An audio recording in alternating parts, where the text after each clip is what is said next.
بسم اللہ الرحمن الرحیم باب ما جاء ما یقول فی سجود القرآن۔ اس باب میں امام ترمذی رحمۃ اللہ علیہ یہ بات بیان کر رہے ہیں کہ جو آیت سجدہ ہیں جب ان میں سجدے میں جائے گا تو کون سا ذکر کرنا ہے۔ یہ بات یاد رکھیں کہ جب آدمی فرض نماز میں ہو اور فرض نماز کے اندر آیت سجدہ تلاوت ہو جائے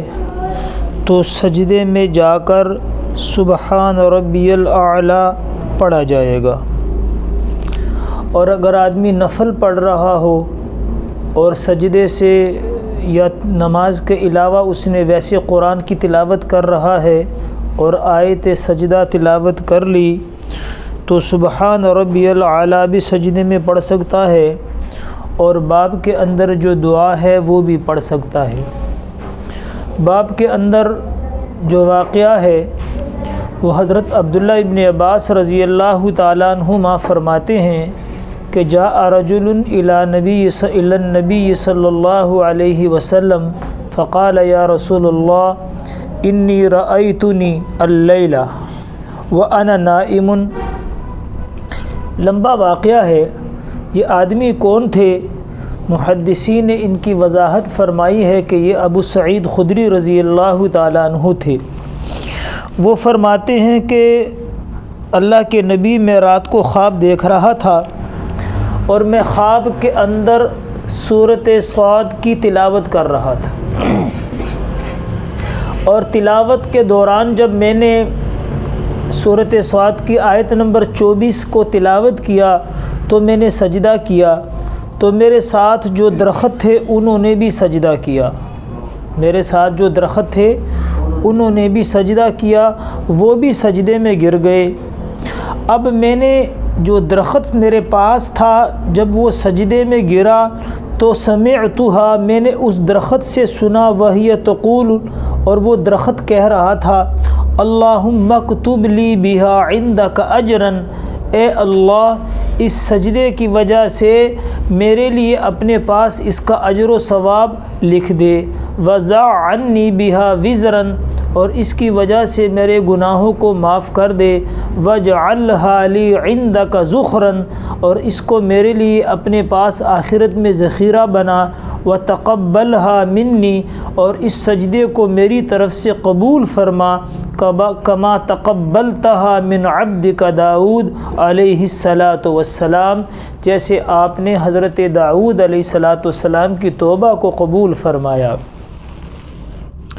اب دیکھیں حضرت امام شافعی رحمۃ اللہ علیہ فرماتے ہیں کہ سورۃ صاد میں سجدہ نہیں ہے۔ یہ بات یاد رکھیں کہ آدمی کے خیال کے خزانے میں دن میں جو کچھ ہوتا ہے یا عام روٹین میں جو اس کے خیال کے خزانے میں ہوتا ہے وہیں کچھ وہ دیکھتا ہے۔ آپ دنیا داروں سے پوچھ سکتے ہیں، جو لوگ جو کام کرتے ہیں وہ رات کو خواب کے اندر بھی وہی کام کر رہے ہوتے ہیں۔ تو یہ حدیث اس بات کی دلیل ہے کہ صحابہ کرام رضوان اللہ تعالی علیہ مجمعین کے ذہنوں میں یہ بات تھی کہ سورۃ صاد میں سجدہ ہے، تبھی تو حضرت ابو سعید خدری رضی اللہ عنہ نے سجدہ بھی کیا، سجدہ آیت کو تلاوت کر کے خود بھی سجدہ کیا،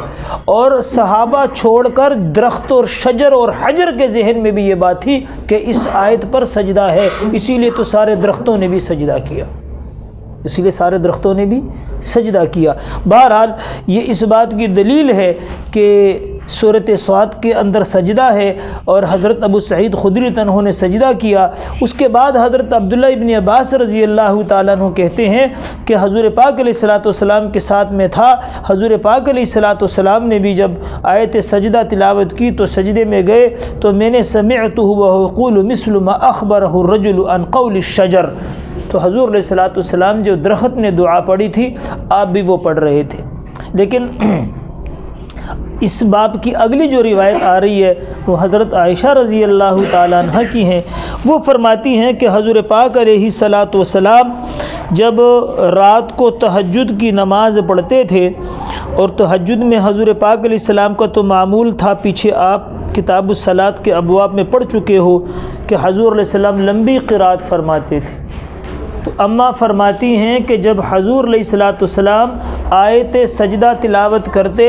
اور سجدے کے لیے جاتے تو میں نے آپ علیہ السلام کے زبان مبارک سے سنا، حضور پاک علیہ السلام پڑھتے تھے سجد وجہ الذی خلقہ وشق سمعہ وبصرہ بحولہ وقوتہ۔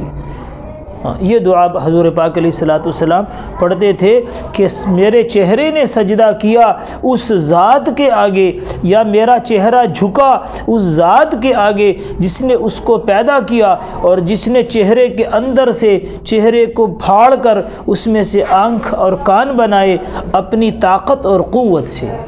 اپنی طاقت اور قوت سے۔ تو یہ دعا حافظوں کو تو خاص طور پہ یاد ہونی چاہیے، اور عوام الناس بھی اس دعا کو یاد کر لیں، اور سبحان ربی العلیٰ بھی اگر پڑھ لے گا 3 مرتبہ تو بھی سجدہ ہو جائے گا۔ لیکن یہ دعا چونکہ حضور علیہ السلام پڑھتے تھے، اگر اس نیت سے پڑھے گا تو 2 ثواب ہوں گے، ایک تو حضور کی سنت زندہ ہوگی، ایک دعا کا ثواب الگ ملے گا۔ اگرچہ علماء نے یہ بات لکھی ہے کہ سجدہ تلاوت میں اگر آدمی صرف سجدے میں چلا جائے، کچھ بھی نہ پڑھے، تب بھی سجدہ تلاوت ادا ہو جاتا ہے۔